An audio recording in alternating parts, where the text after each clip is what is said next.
Alors, concernant le moteur DV6 FC, 1,6 litre 120 de PSA, la vanne EGR, il n'y a aucun tuto sur YouTube qui m'a permis de voir un peu comment l'enlever et tout ça. Et elle est vraiment sous la boîte à air, c'est la merde. C'est vraiment galère pour enlever. Donc moi j'avais un défaut de puissance, et je l'ai toujours d'ailleurs. Un défaut de puissance d'un coup qui est arrivé comme ça, un beau soir, à l'accélération. Pour repartir de zéro, elle a plus de puissance. Et donc mon Jackbox me sortait un code défaut parmi tant d'autres, vanne EGR encrassée, bloqué à 10% d'ouverture. Donc, comme il n'y a pas de tuto sur YouTube, je m'y suis mis tout seul, comme un grand, sans y connaître rien. J'ai sorti la boîte à air qui était là-dessous, là. C'était un peu le bordel. Et on accède à cette fameuse vanne EGR, avec le boîtier de refroidissement d'eau. Donc il y a de l'eau, il y a des gaz, il y a de tout là-dedans. Et on arrive ici, ça c'est son connecteur, qui commande la vanne.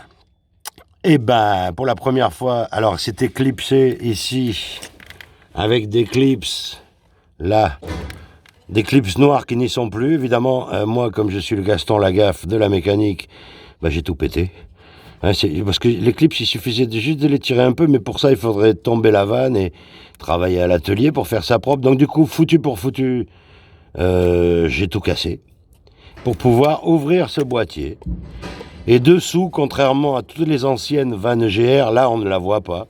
Et on voit son circuit de commande. Alors, qui est commandé ici par cette vanne là avec le connecteur ici. Et donc, j'ai réussi à tout péter pour découvrir dessous. Alors voilà, la partie commande ici. Bon, apparemment, c'est ça qui ferait tourner le truc. Ce trou là, au milieu là, hop, voilà. Qui ferait tourner cet axe. Et il y a de la résistance en plus, et ça doit envoyer vachement de force. Et là, on entend bien la vanne. Là, elle se lève. Là, hop, elle se lève. Et là, elle est embutée. Voilà, là, je suis arrivé embutée. J'informe qu'elle est condamnée, soi-disant, électroniquement depuis 3 ans. Ça, c'est pas moi qui l'ai fait. Donc là, elle se lève. Et là, elle se referme. Donc, on entend bien son fonctionnement, qu'elle redescend. Voilà, elle est fermée. Parce qu'elle est toujours en position fermée, moteur éteint. Donc là, le mécanisme fonctionne parfaitement. Comment elle pourrait être bloquée à 10% d'ouverture et encrassée? Je sais pas. Donc toujours est-il que j'ai commandé une plaque pour boucher ici la recirculation des gaz d'échappement. Mais le problème, déjà c'est l'accès, il y a deux petites vis de 8 qui tiennent là derrière le collier. Mais pour ne plus qu'elle s'ouvre en fait, j'ai pas besoin de mettre la plaque. Parce que si elle reste tout le temps fermée, on est d'accord que il n'y a rien qui recircule. Donc j'ai juste pensé à enlever ça. Cling. J'enlève son truc de commande.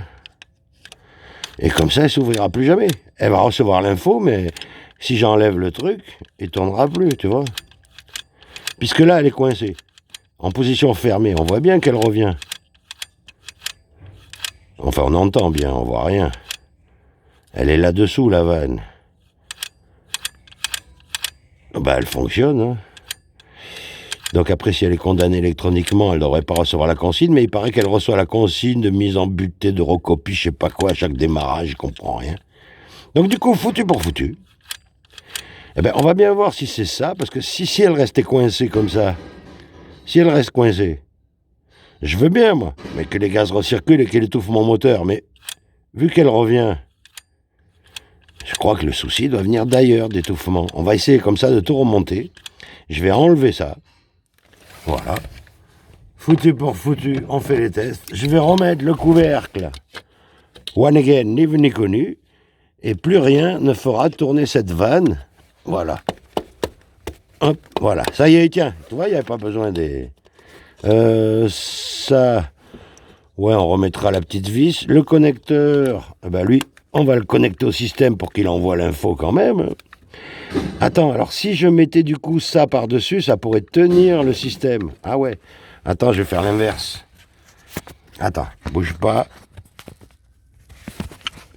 D'abord, pour poser ça, c'est pas facile.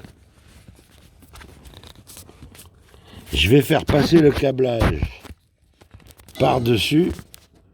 Parce qu'avec les vibrations, le boîtier risquerait de... Ah putain, j'arrive pas à poser le truc là. Voilà. Comme ça va, tu vois? Bon, il y a une durée de devant, c'est pas grave. Allez, vas-y, la mise au point, putain, les mecs. Oh là là. Il fait la mise au point sur le truc derrière. Oh, on n'y voit pas bien là. Ah voilà. Tac, hein, il tient comme... Oh là là. Bon, déjà, le support, j'ai pas de support. Laisse tomber, quoi. Laisse béton.